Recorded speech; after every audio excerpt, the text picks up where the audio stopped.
Hello, and welcome to the ISO 9001 Checklist Podcast.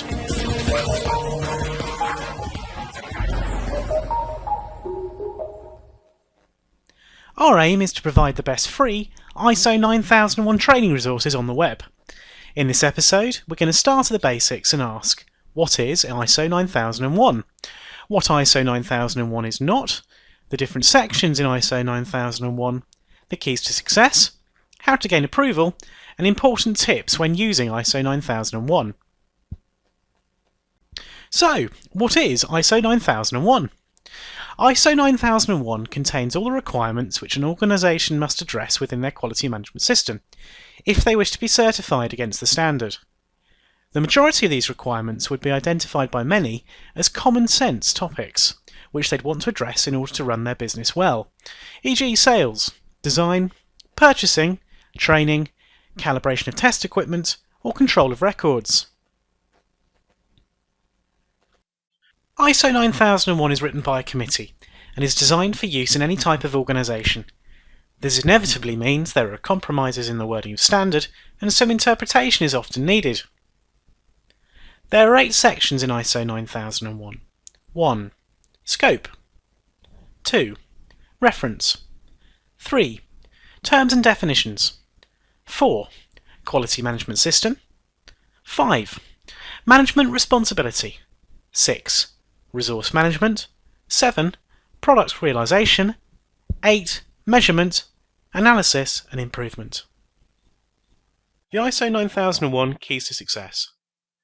In this section, 4, 5, 6, 7 and 8, which contains the requirements themselves and organisations wishing to certify against. ISO 9001 will need to demonstrate that they have addressed all these requirements.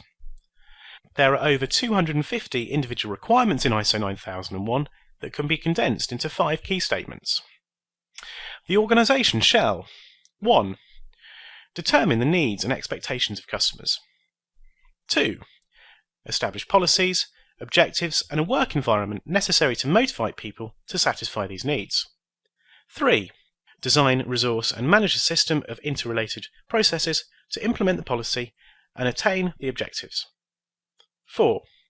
Measure and analyse the effectiveness of each process in fulfilling its objectives. 5. Pursue the continual improvement of the system from an objective evaluation of its performance. ISO 9001-2008 registration gives the organisation the benefit of an objective, evaluated and enforced quality management system.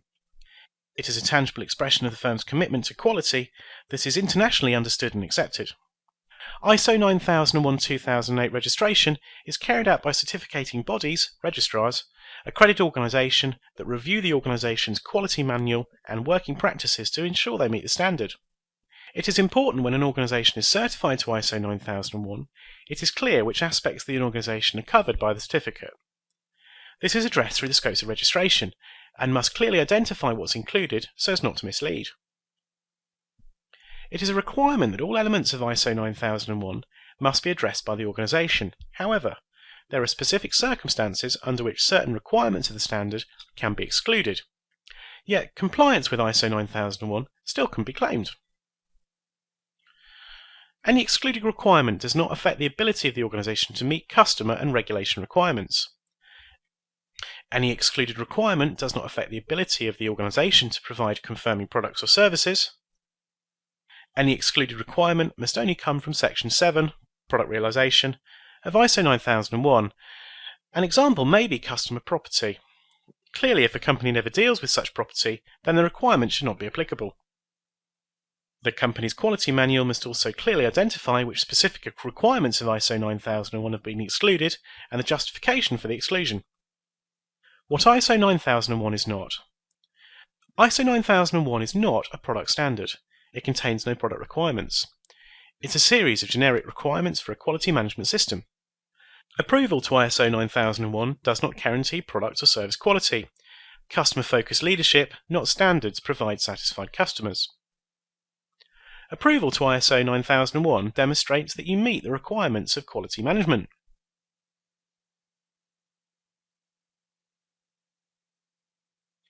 Well, that's all for the moment.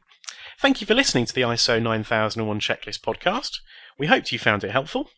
Our aim is to provide the best free ISO 9001 training resources on the web.